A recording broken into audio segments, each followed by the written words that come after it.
What is everybody in the world looking for? What kind of love? Unconditional love, right. Okay, how many people here got unconditional love as a child? Wow. Yeah, listen, wow. We didn't get it, did we? Yeah. So what is unconditional love? If our parents were able to give us unconditional love, which they did not get, then they would have raised us with no criticism, no judgment, no put-downs. Why are you doing a stupid thing like that? No comparisons, and none of the negative things. They would have just loved us the way we were. And they could administer discipline in a loving way. But most of the people in the world have not received that kind of love. As a matter of fact, I'd be surprised if more than 5% did. More than 5%. So, what is it that's blocking us? What makes it so difficult for us to find this love? Well, we didn't get the love as children, and we didn't get it, the unconditional loving relationship that we wanted. And so then, here we are left alone. So where do you look for the unconditional love? Everything has to start at home. And that means we have to love ourselves. However, how can you love yourself when you've been taught not to love yourself? I mean, is there anybody in here that doesn't compare themselves with someone else? Yeah. And and how many people, anybody here who never puts himself down? Never? Come on. Don't leave me alone. Yeah. Okay. All right. So what makes it so hard? What makes it so hard is that what we got programmed in as children has stuck with us. And we were compared, and we were put down, and as children, the recording machine of our brain and subconscious mind recorded that we're not good enough, we're not perfect, we're not doing it right. Then we got it in the schools too.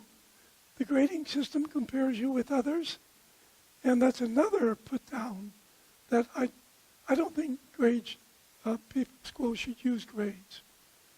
I think you should have a limit to pass the class, and that's it. So that you're not comparing people and you're putting one above another. You can't make a comparison without having a loss. Right? You can't have a comparison without having a loss. So how do we overcome this problem? Well, the problem's in the subconscious mind. And 95% of the time we're in the subconscious mind. We only do about 5% consciously. Some people say 10, give or take. So in the subconscious mind is where our programs run. And it isn't what you think you believe, but what you demonstrate that tells what you really believe. And so if you believe that you're lovable, then you should demonstrate it. Is that right? Sure. And so how do we get beyond this barrier of not being loved? Well, for me, I was gifted with an experience of the oneness, and when I felt the love of the divine and how it loved me, I couldn't even believe it. It was so pure and perfect and loving. I was pretty screwed up at the time, quite frankly. Still lost in anger and self-criticism and judgment of others and a lot of ego stuff. But I felt that love, and I thought, oh my God, that's the way we're supposed to love ourselves and each other. So of course, you start to work on yourself, right? You say, I'm not going to criticize myself, right? And how long do you go without criticizing yourself? 20 minutes if you're lucky. Yeah, 20 minutes. So then, what do? Then you criticize yourself for criticizing yourself.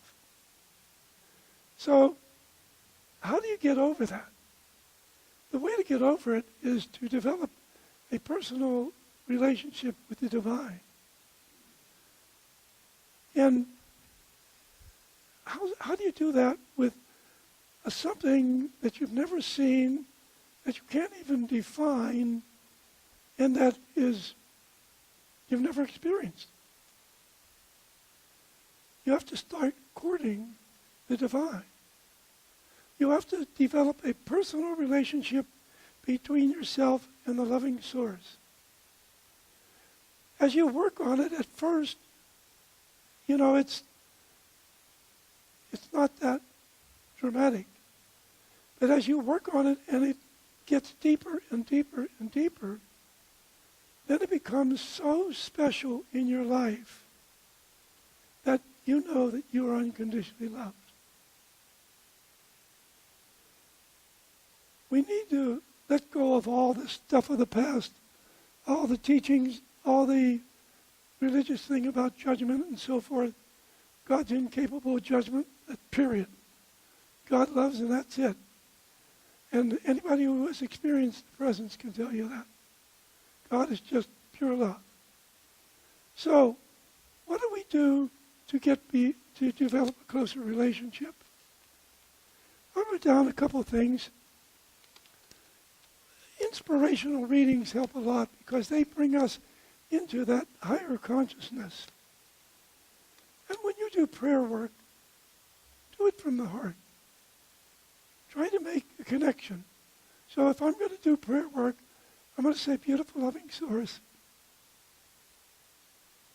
And I feel it. I feel that beautiful love right away. The other thing is that we are going through a time where we are getting tremendous amount of help from the galactic family, the extraterrestrial beings, and so forth. And they are showering us with love.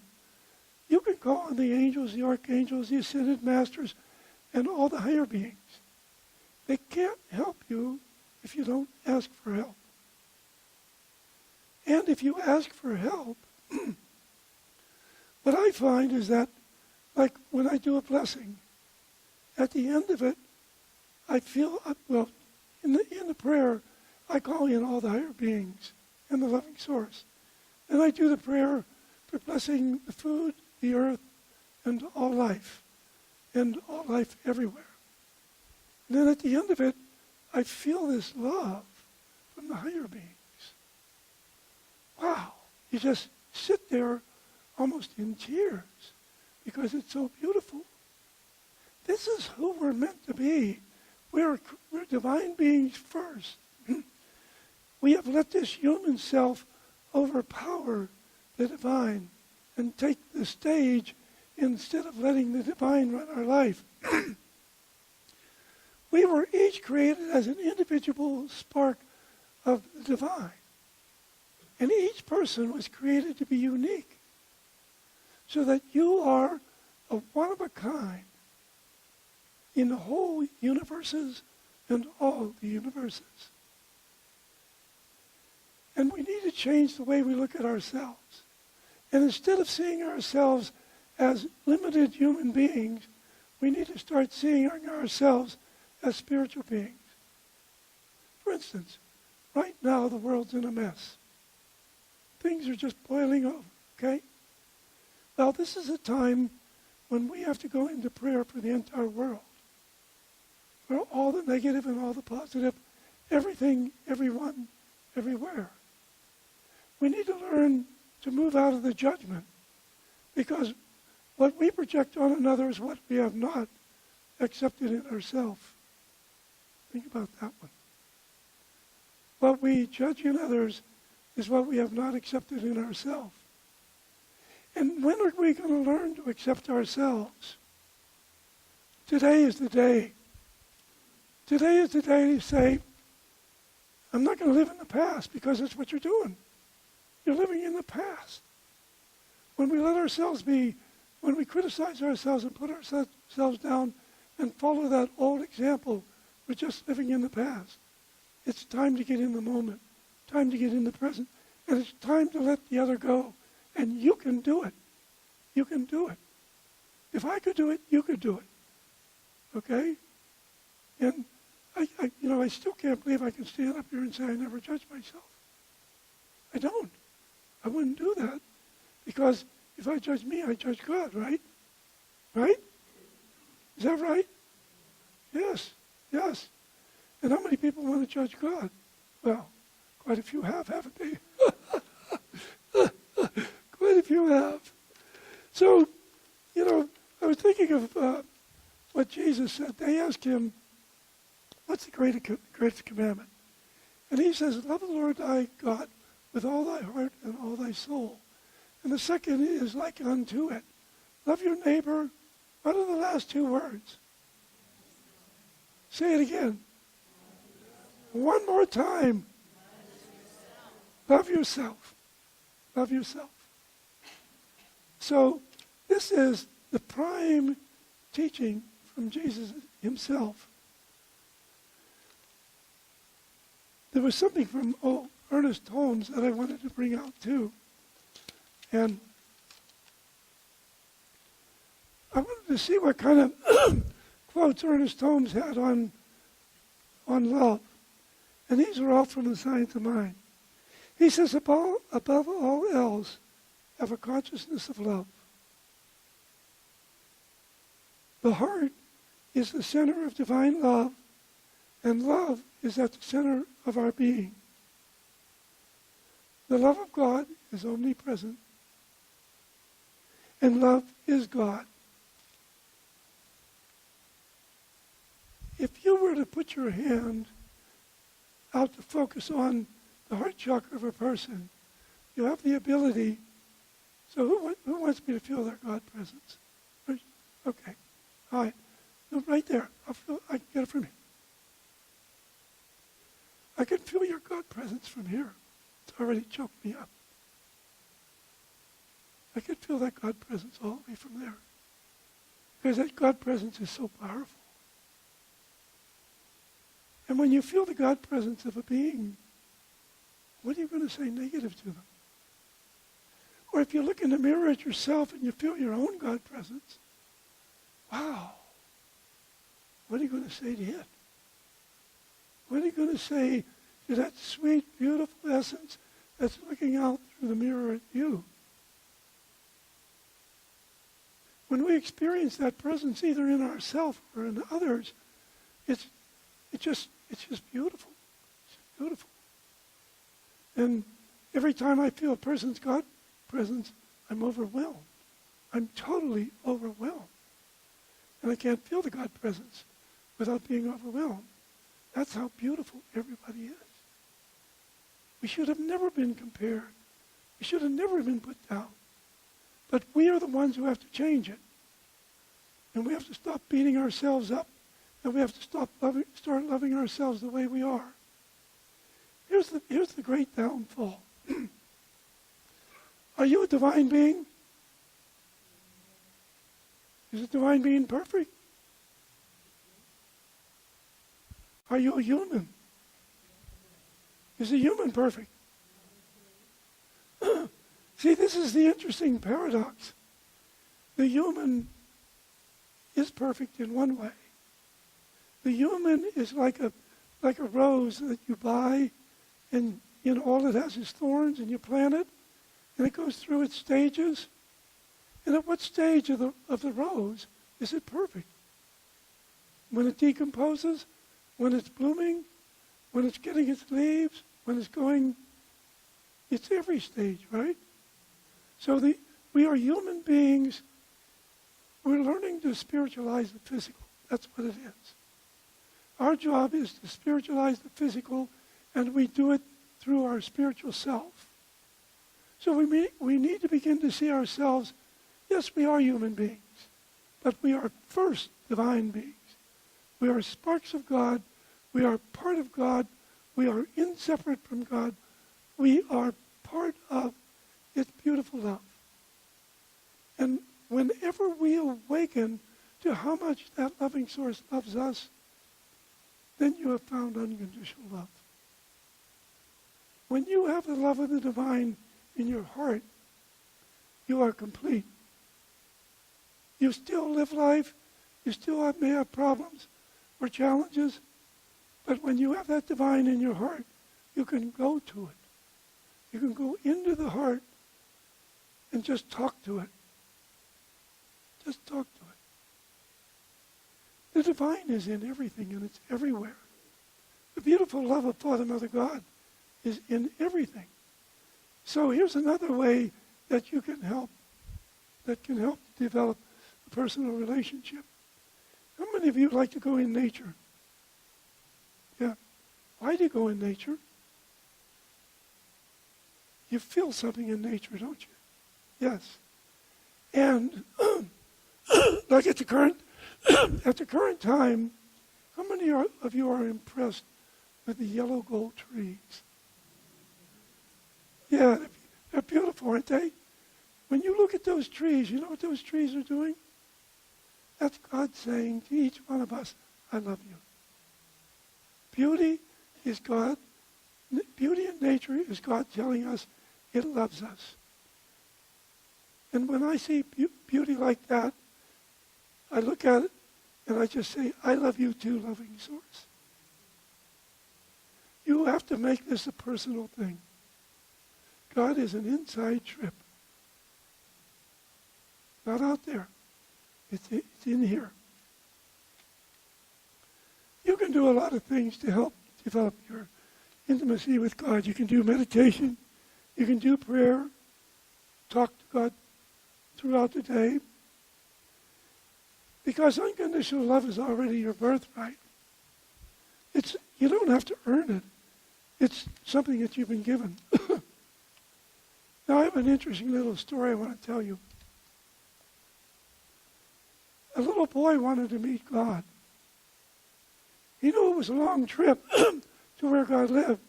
So he packed a suitcase with potato chips and a six-pack of root beer. Smart kid. When he got about 3 blocks, he met an old man. The old man was sitting in the park, just staring at some pigeons. The boy sat down next to him and opened his suitcase. He was about to take a drink from his root beer when he noticed that the old man looked hungry. So he offered him some chips. The old man greatly accepted the chips and smiled at him. The smile was so pretty that the boy wanted to see it again. So he offered him another root beer. Again, the old man smiled at him. The boy was delighted. They sat there all afternoon, eating and smiling, but they never said a word. As twilight approached, the little boy realized how tired he was, and he got up to leave. But before he had gone more than a few steps, he turned around, ran back to the man, and gave him a big hug. And the old man gave him the biggest smile he had ever seen. The boy went home. When he opened the door to his own house, his mother was surprised by the look of joy on his face. She said, "What did you do today that made you so happy?" He replied, "I had lunch with God." But before his mother could respond, he added, "You know what? He's got the most beautiful smile I've ever seen." Meanwhile, the old man, also radiant with joy, returned to his home, and his son was stunned by the look of peace on his face. And he asked, "Dad, what did you do today that made you so happy?" He replied, "I ate potato chips in the park with God." But before his son could respond, he added, "You know, he's much younger than I expected."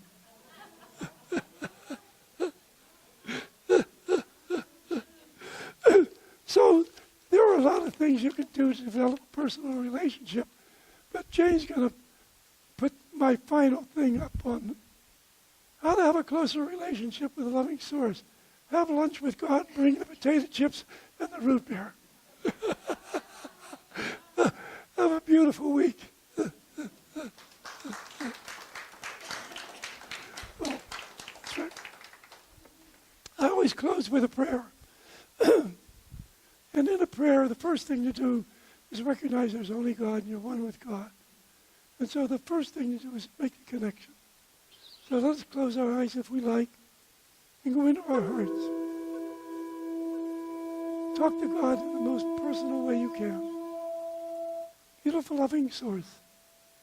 Father, Mother, God, I feel your Holy Spirit in my heart. I know you are here. I know you love me unconditionally. I know you love everyone unconditionally. I know you never judge your beautiful creations. You let them grow like we let gardens grow. We are all intimately, inseparably one with you. We are your beloved creations, beloved children and beloved spirits. It is in this oneness that I speak the word for each person here. I declare, decree, accept and know that the divine love is touching every heart here today and throughout this week so powerfully that each heart understands it is unconditionally loved by God itself. And that is the example to follow. And I speak the word that each person changes their lives, changes the way they see themselves. They see themselves in a beautiful, humble way. Yet that humbleness is empowering. And they recognize that they are the beloved of the loving source. They already have the unconditional love they want, and they give it to themselves. And as we give unconditional love to ourselves, I know the next thing that follows is that we give it to others. And so I know that each person here is able to feel that unconditional love and share it with their family and friends. And from that point of great love, speak the word for all the places and people in the world that need healing, that need understanding, that need prayer. As I speak this word for each person here, I realize that it is the power of the infinite that moves through that word. So it is with great humbleness and indescribable gratitude that I thank the loving source and the higher beings that everyone here experiences such a personal, powerful blessing that they wake up to the new, unconditionally loving self. As I release that word, I know the greatest power and love in the universe have gone forth to fulfill it. And with gratitude, I release it and give thanks, knowing it is done, it is in place, we are all blessed, it is good, and so it is.